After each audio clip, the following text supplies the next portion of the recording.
Strict Travels, we just celebrated 40 years. We started in 1973. Honorable Dr. Karan Singh, who was the then Civil Aviation and Tourism Minister, inaugurated our office. And we had a very humble beginning with one table and one chair. And today, we are India's largest wholesale travel agent. And this journey during 40 years has been full of challenges and also full of opportunities.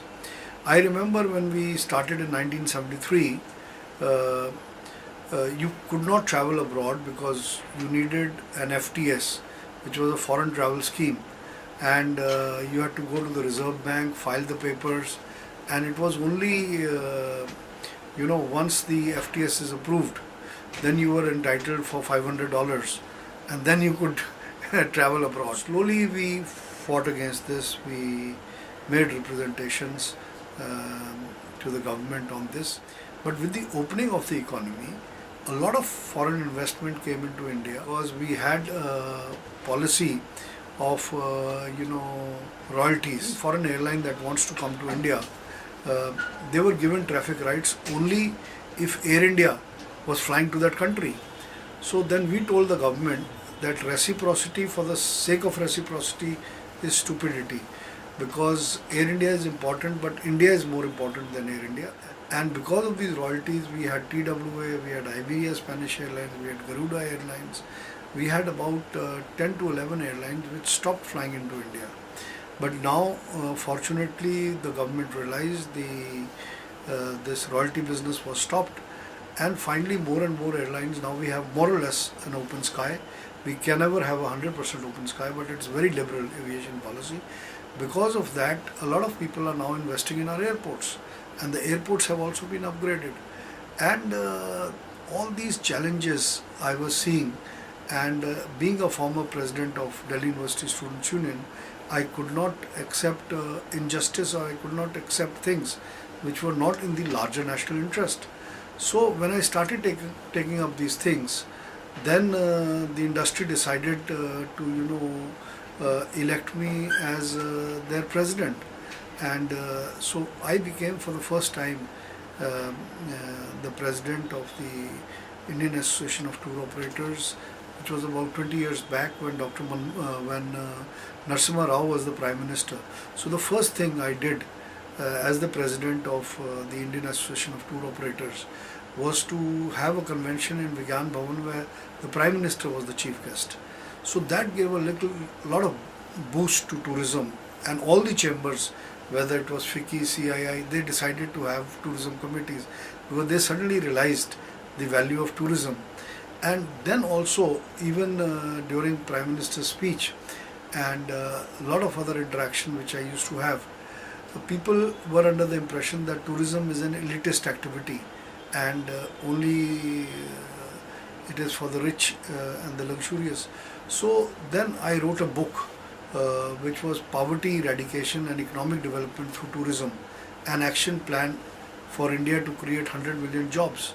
And fortunately today we have now in Delhi, Mumbai, Bangalore, Hyderabad world-class airports. And so I have seen with the growth of Strict Travel Group, I have seen also the growth of the Indian aviation and tourism industry. So during these 40 years, a great revolutionary change has taken place. Now Strict Travel is representing about 11 international airlines, 3 major cruise companies of the world's largest hotel chain, which is the Wyndham Group of Hotels. So the whole objective is that within these 40 years, we were able to make Strict from just one table, one chair organization into the largest wholesale travel group in the country. And hopefully the succeeding generation will be able to make Strict Travel Group in the next 40 years as the leading travel company in the whole world. So that is the vision for the future. But at the same time, I also very strongly feel that tourism is one industry which is a labor intensive industry, because 1 out of every 9 jobs that will be created in this industry. So in every state of the country, we should have an international airport, and we should allow foreign airlines to operate, and we should allow our national carriers to operate directly abroad from those cities, so that people don't just focus on the 3-4 metros, and we don't have the migration of the population to these metro cities. We will be able to create millions of jobs through tourism. Every state will be able to showcase its own product. The biggest game changer, what I see for the Indian tourism industry, is going to be e-visa. Now, I have personally fought for visa on arrival and e-visa for more than 20 years, and finally we have been able to convince the government as president of the Indian Association of Tour Operators, and also jointly with FAITH, which is the federation that we have formed of all the industry, and with e-visa authorization once implemented, within 1 year I see about 50 to 60% increase, and within 2 years I think tourism figures will double. From 6.8 million we may go up to 12 million to 15 million, and that will create millions of more jobs, and also it will create billions of dollars worth of foreign exchange for the country. So I think in our own humble way, we tour operators and the tourism industry has been playing a very important role in the economic development of our country, in the poverty eradication of our country, and in the job creation for our country.